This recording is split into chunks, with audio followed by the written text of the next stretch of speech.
waves. And I just throw the relative flows just to be on the safe side, so I'll talk about some other things. So first collaborators, I have some of them are in the rooms, and you'll see three talks of this today from Philippe, Jean-Marc, and Olga. And Jean is also around. And I'll start with some nice photos, or well, I like them at least, about moving loads on ice. So that was my initial motivation to look in this area of hydroelastic waves. Of when I don't know, 15 years ago, maybe I was looking to try to understand how this ice behave when you land things on top of it, or when you move trucks on top of it, and so on. So as many of you know, that people use the ice as a runway, so to land planes, at least they used to, make more the sound. More recent, I mean, they also use the ice as a road in the polar region or in the northern region. This year, I saw a nice paper in the Cold Region Science and Technology by some Canadians, and they track from the satellite the displacement of the ice plate when a truck is moving north or south in the northwestern territories in Canada. So in this region, so you have like 3 trucks going south, 4, 5, 6, if you look at the numbers, and 1, 2, 3 going north, and they go to different speeds. The one which is more loud are going north, and they have only a localized response from the ice. While the ones going south, you see a nice patterns of waves before and after the trucks. Sometimes when things go wrong, so sometimes the ice breaks. So that's one of the idea behind this study of hydroelastic waves, is to see when it's safe or not to drive things on ice. And sometimes you want the other thing. Sometimes you want to break the ice, and that happens again in polar region and in lakes in Canada, or in the rivers in Russia, when people fly hovercraft over the ice, and if you go with the right speed, you can actually break the ice in a simple way. And there's some patent, if you want, by some scientists from Russia, Kozin and some coworkers, and they say that actually you can break the ice if you not drive, if you have a submarine going with a constant speed under the ice, and then you can break the ice again if you go below the ice. Again, last year I found another nice paper about this ice. It's slightly different. This is not load on ice. This is a tsunami-generated, landslide tsunami generated under an ice cover, and the people have seen the wave, the ice going up and down, and quite high, like 2 meters and so on, and ice is behaving like an elastic under certain conditions, but at some point it cracks. So in this case, the blue lines here are cracks. You see the patterns of the ice, of the waves under ice, and you also see some diffraction, if you want, on this small island. So I mean, there are many good papers on the linear theories on ice, and so our idea is to try to see what happens if we actually study some nonlinear flows or nonlinear plate, if it's important or not, and that's roughly what you're going to see today. And if you're talking about elastic plate, so in most of my today's talks, or most or all of it, we assume that ice is an elastic plate, a thin elastic plate. So the results also apply to other hydroelastic structures, like they have this floating airport in Japan. I think now it's no longer in use. And again, the idea is to see what sort of waves you generate when you move things, or when you have free waves on these sort of structures. Now, sometimes it's even more complicated. So the oceans or the lakes can be stratified because of forever freezing or melting. So you have a difference of density in the fluid. So you can have actually internal waves under an ice plate, and that's also another area of interest for us. And there are some studies by Musliev, and I think some experiments in Svalbard Island by Alexei and some other people. And again, if you look at the stratification, for example, in some lake, this is a stratification in 4 different seasons. You can see sort of a 2-layer structure with a pycnocline between them. So in the second part of the talk, you'll see something about what sort of waves can propagate if the fluid is stratified and you have some elastic or ice plate on top. Okay, so that's what we're going to see today. So the motivation background we just seen. So we'll talk about some 2D hydroelastic stuff. There will be some forced waves. There will be some free waves. Being nonlinear, we're going to talk about solitary waves as well. A little bit of 3-dimensional hydroelastic waves, but most more results will be in the talk after the break. And then, as I say, in the last part, again, some nonlinear interfacial waves propagating under an ice cover or under an elastic plate. So there is plenty of works in this field of moving loads on ice plates.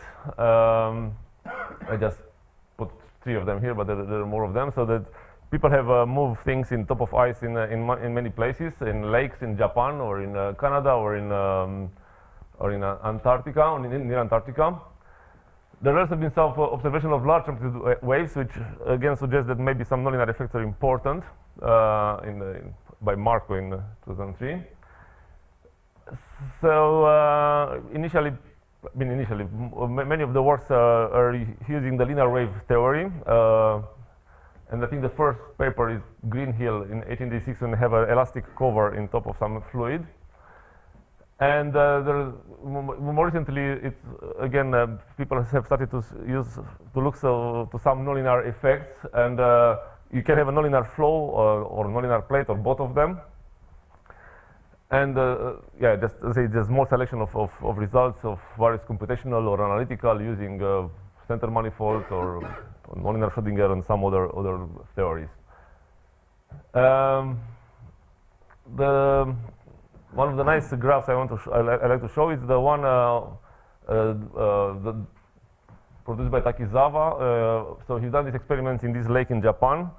The ice is about 17 centimeters thick, and he moved an ice skidoo with a constant speed. And what you see on I think it's my right or your left probably, you see the deformation of the ice plate under this load. So this is static, and then the speed increase, and you see all sorts of waves appearing in front or after this load. And if you look at how big is the deformation under this load, or you see that there is a clear maximum there. So obviously, if you want to break the ice, you want to fly your hovercraft at this speed, or if you don't want to break the ice, you want to be away from this maximum. So we're gonna. Well, in the next few slides, we're going to talk about these forced waves. So we're going to move a pressure in ice at a constant speed, and that's the mathematical problem, if you want. So we have a fluid, incompressible, inviscid. Assume the flow is rotational. We can relax some of these conditions if you want.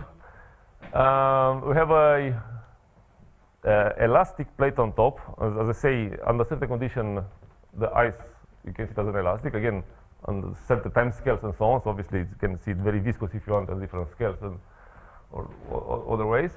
And there are a number of elastic models which are used for this plate, or again, if you want, you can use some viscoelastic ones. So today we'll see only elastic plate. So later on in the talk by Philippe, we'll actually see a discontinuous ice plate, but for today, for my talk, it's just continuous. So we have gravity and so on. Now, because we have this inviscid incompressible rotational conditions, I'm going to look for a velocity potential phi. So this is an unknown in the fluid domain. The trouble is that the interface between the elastic plate and the fluid is also unknown, eta. And I'm using these two full nonlinear conditions on the free surface on this interface. The kinematic conditions and the dynamic condition. So that's kind of complicate the problems a lot. The ice will come to this pressure when you make some balance of forces and the moments at the interface between elastic plate and the fluid. So you have to solve these problems. You have to solve for phi. You have to solve for eta. As I say, because of these nonlinear conditions, this is not that trivial. So for the elastic model, so I'm going to use today a model derived by John and Pavel a few years ago, and it appears in some other books in a different context as well. So the so-called special Kotsera theory of hyperelastic shells satisfying Kirchhoff's hypothesis. So you have roughly a stored elastic energy. And the Kirchhoff hypothesis, you have a thin elastic plate, the thickness does not change, the mid plate is not extending on, or it's whatever, it's constant, and there's some other conditions. I think the director is, the perpendicular lines stay perpendicular after the deformation. So you can do a force balance and a moment balance across a small segment of this elastic shell on the tangential and the normal direction. And after some manipulation, you can find out these links between tangential and the shear tension in the plate and the moment. So tau, q, and m, respectively. And the derivatives, what you see here, the derivatives are the derivatives on the r length along the plate. As I say, we have a thin elastic shell. The curvature appears on this equation, kappa, and again, on the normal direction, you have this pressure in the liquid, which you're going to need it for the Bernoulli equation. You assume this link between the bending moment and the curvature, the linear relation m is equal dk. So, this d is the bending modulus. If you integrate this equation, which again is not very complicated, you'll find out that this pressure is something like that, the second derivative of kappa plus half k cubed minus sigma k. Sigma is a constant of integration, which again, you can see it as a sort of compressive or extension of the plate, well, tension, sorry, not compression. And if you assume this to be 0, so you have a non-pre-stressed plate, elastic shell, sorry. And you write in Cartesian coordinates, it looks something like that. So there are some other models, as I say. So sometimes you like to use the linearized plate. So it's eta xxx instead of this sort of complicated term. And also, I mean, you can use the second derivative of the curvature in some models. You'll probably see later by Andrei Dichov. So that's the problems you want to solve. So first, it's useful if you go back to linear theory, and so you look for like linear waves, and you find out the dispersion relations to link the wave speed with the wave number. No, because I'm coming from the water waves community, so the water waves, it's the dispersion relation for the gravity waves is slightly different. There is no minimum, for example. But there are some similarities between this one and the capillary gravity problem when you have a weak surface tension. So you have always a minimum of the dispersion relation for this problem, so for an ice covered by an elastic sheet. So this minimum, if you remember, there's some critical speed, so this critical speed corresponds to this minimum, basically, C min. So our motivation is to see what happens with all these nonlinear effects around this C min. So otherwise, if you're far away from the C min, the linear theorists are giving a very good answer to whatever happens when you move things on top of an ice. There is another limit, long wave limit, the square root of GH, which I'm not going to talk too much today. But again, on that area, you can also derive some other weakly nonlinear equation. So this plot is for two different experiments. Again, the idea is the same. So in infinite depth, you don't have this, obviously, this long wave limit, but you always have this sort of C min. And this is just showing how the C min and the long wave limit C naught varies with some non-dimensional h. So they're very close to each other when h is small. Now you can reformulate the problem using Zakharov's idea. So to have like two equations on eta and psi, which is the trace of the potential on the free surface, you have to introduce some Dirichlet-Neumann operator. So the main difference is on this term, when you have this kss plus half k cube, if you remember the second derivative of the curvature plus half k cube. And you can use this formulation to do time-dependent simulations and other things, which we'll see it again in 2 talks' time. For my talk, interesting bit is that you can actually derive nonlinear Schrodinger equations around this this C mean. If you look for like quasi-monochromatic waves with a Carrier wave number k naught, and you derive an equation for the amplitude of these waves. And if you do the expression of the Hamiltonian, you truncate when you truncate, and you obtain an NLS equations which roughly describe what happens with your amplitude of the waves in around C mean. So it's important those coefficients lambda and mu of this second derivative of u and of the nonlinear terms mu. It's called focusing if this product is positive, or defocusing if it's negative.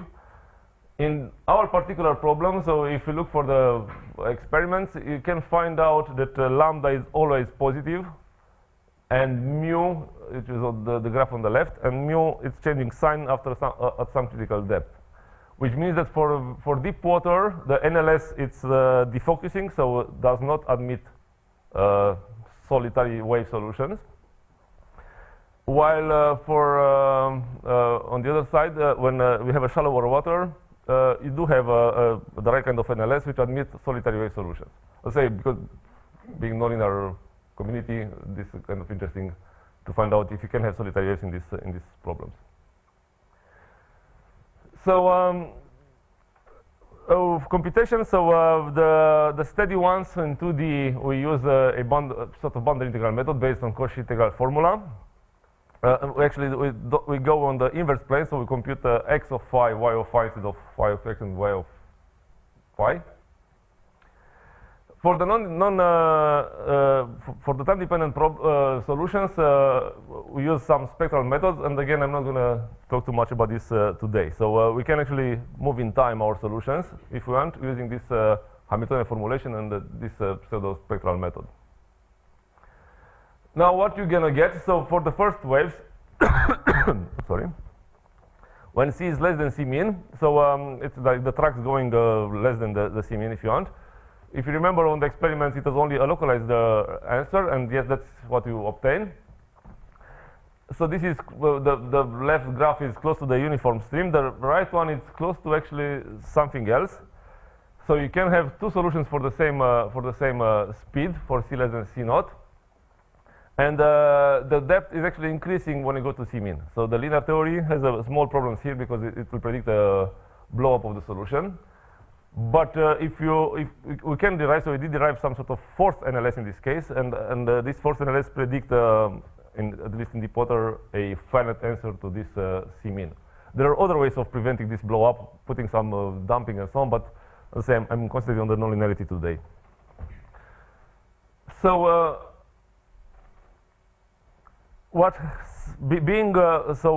after you have a forcing, you can actually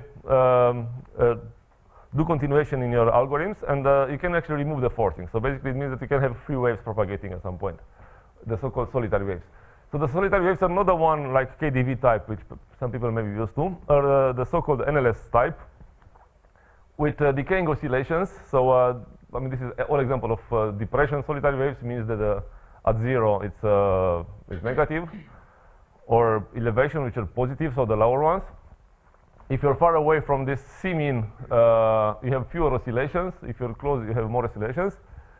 Now, this is in infinite depth. So if you remember, I said the infinite depth or deep water, the NLS does not predict solitary waves. So why we see them? Well, it will be probably interesting to plot the depth, the maximum of the solution.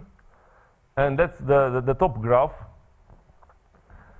So the solitary waves are the solid lines, and the dashed one are the forced waves, which I used to compute so that I could jump on this branch of solitary waves. My critical speed is 1.324 something. And as you can see, the solutions do not start from 0 or from small amplitude.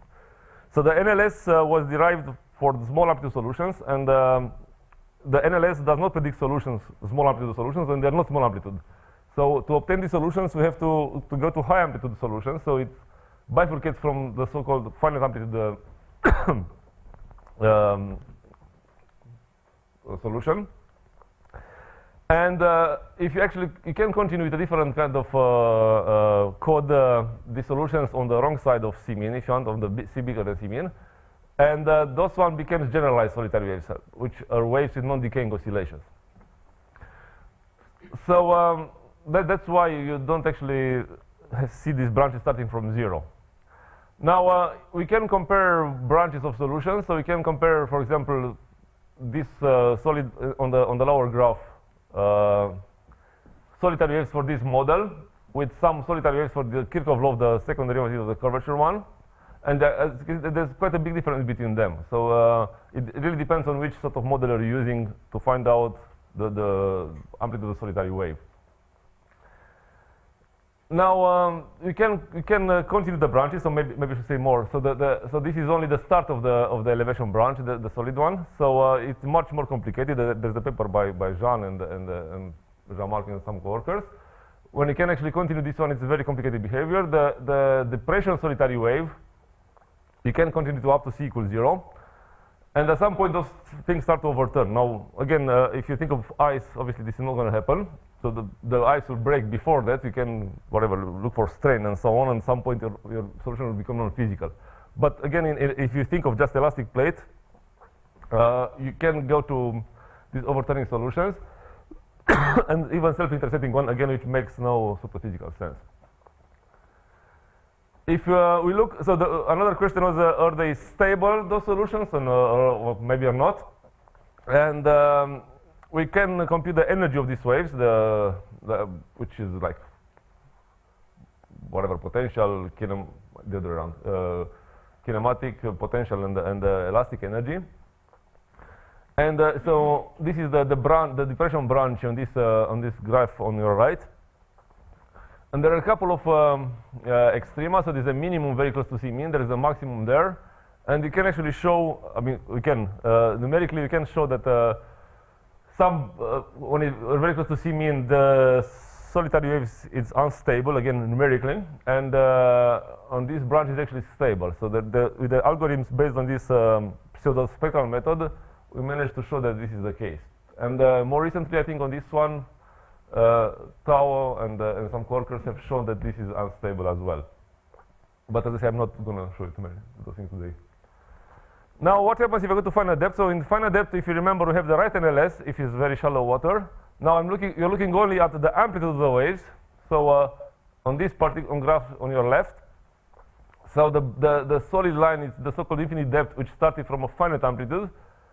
But if you move to the shallow water, so the last line on the left, thin solid line, is for h equal 1 some non-dimensional parameter. But you're in the right regime now for the NLS, and indeed in this case, your solutions start from 0 amplitude, as opposed to the infinite depth when it starts from some finite amplitude. On the right-hand side, there's some sort of energy, maybe not important now. So that's the situation for what happens when C is less than C mean. For C bigger than C mean, if you remember, there is more complicated patterns, and we can obtain numerically, putting some artificial viscosity, some solutions. Why we need viscosity? Because the waves do not decay otherwise, and then you have all these troubles with upstream radiation condition.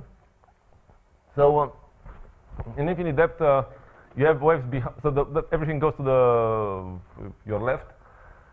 So you have a load somewhere here, and you have waves in front and behind. And if you go on finite depth, you just have waves in front, which, if you remember Takezawa graph, it's sort of similar.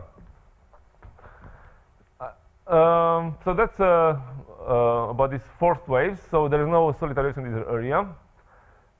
You can find generalized solitary waves, but again, I'm not going to show you today. You can find, just show you some graphs. So you can find other type of nonlinear waves. We can have nonlinear periodic waves, or you can have the so-called generalized solitary waves, and this is just a half of the wave obtained with, again, it's a slightly different model. It's the KXX model, not the KSS plus half K cube. But you can do it for the full model. So there are some recent results. So which means that you have a central pulse and some non-decaying oscillations, as opposed to the previous solutions, which they all decay. and this is only half of the wave. So that's the 2D story. Now, and there's they can find some asymmetric solutions. We'll see some more in the afternoon, so please come to that one. Now, what happened in 3D? So you've seen all these nice patterns by tracks going on the ice. We can actually compute some solutions for the full problem. We do have solutions for when you have a nicer form for the elastic plate. So you just have a bilaplacian, so it's a linear one. So you have if you want a nonlinear flow, a linear plate. In the next talk, you'll see some nonlinear flow, nonlinear plate as well. In this case, you don't have this Cauchy integral formula, so you have to use some other boundary integral method. So we use something which was been around for a number of years. So you have to use Green's second formulas and so on. And you can compute waves like that for C less than C min. So this is a forced wave, and it's kind of similar with what we've seen before. We have this sort of decaying oscillations on the x direction, but this is monotonic on the y direction. For this model, you can actually remove at some point the forcing, and you can find these 3D solitary waves moving on the x direction. This is again only half of the wave. And we're in the process of trying to do the same stuff for nonlinear flow, nonlinear plate model, and to compare the two. For the other case, when C is bigger than C min, so what you expect to see, so you've seen all these complicated patterns, and there are some papers by Davis, Roger, and some co-workers.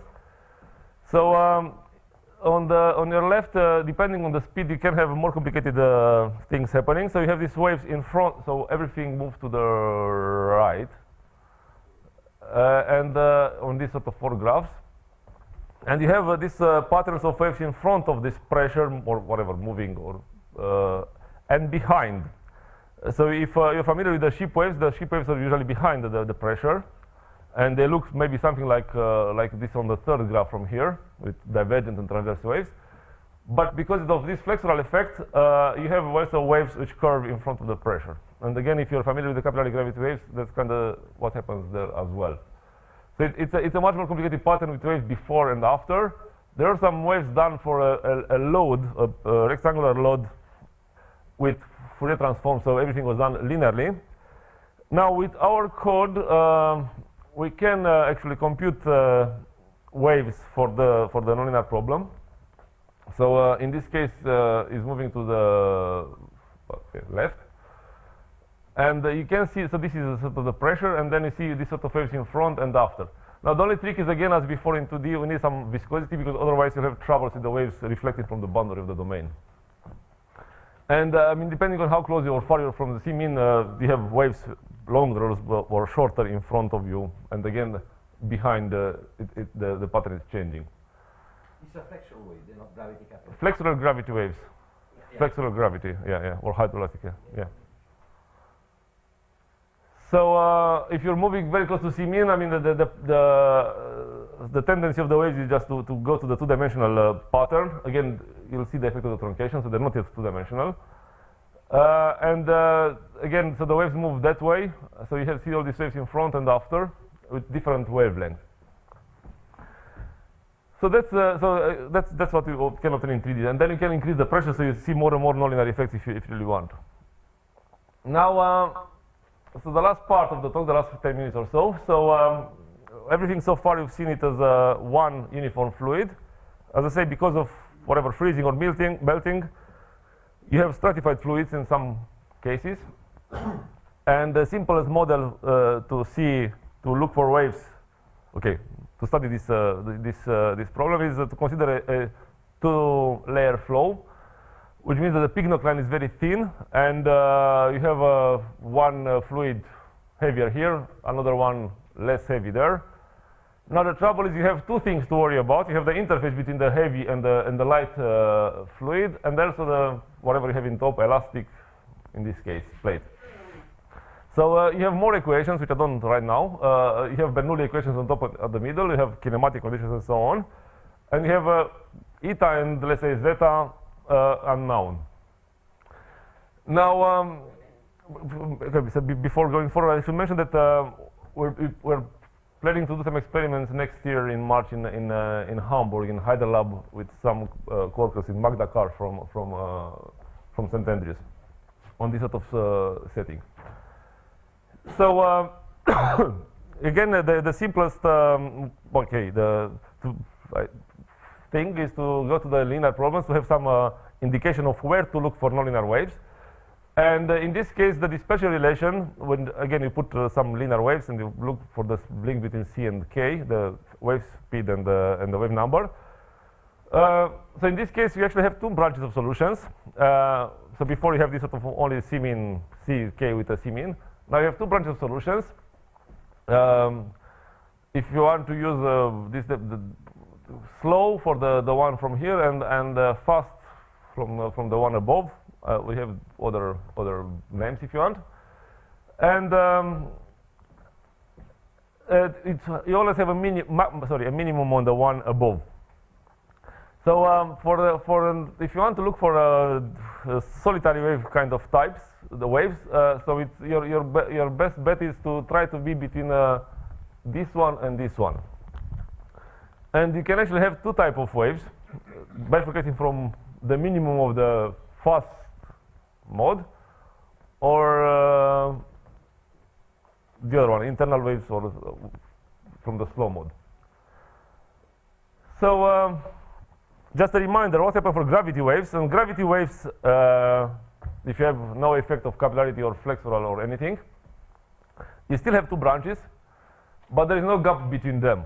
So the only way we can find waves is just the so-called fast waves, which are traveling faster than this long wave limit of the upper branch, and they look like that. So they're like waves which are in phase. You have only elevation waves. If you look for waves bifurcating from this one, they'll be generalized because they'll travel. They can resonate with a wave with a high wave number or small wavelength. And this is something like that, so the so-called generalized solitary waves for two-layer flows. Now the situation changing here because I say now you have actually a gap between the two. So you look for waves there, and again you put a pressure, then you do some calculations, then you can jump doing some continuation on the solitary wave branch, and that's what you get. If you are close to the C mean, the minimum of the upper dispersion relation branch, then you can find waves like that. So they still have like decaying oscillations on the direction of propagation, and they're in phase again. So if you have a crest over a crest and trough over a trough, and you can go quite far with various algorithms, almost touching the elastic plate with the interface. We can have also elevation, so the previous one was the depression, so the story is similar in this case. So you have, again, you have a big troughs usually and a short crest, so like for capillary gravity wave problem. And again, you can have sometimes the wave becoming a depression, which means that the middle of these waves goes below the zero level. Now, the most interesting one, the real internal waves are the one which bifurcate from the lower dispersion branch, and they're out of phase. So this is a big depression wave in the interface, and small sort of elevation waves, or the other way around, depending on some parameters of how big are your layers. And I mean, this is the ratio is 0.9, so it's sort of close to the reality. The reality is 0.99. But if I put that one, you will not probably see too much of this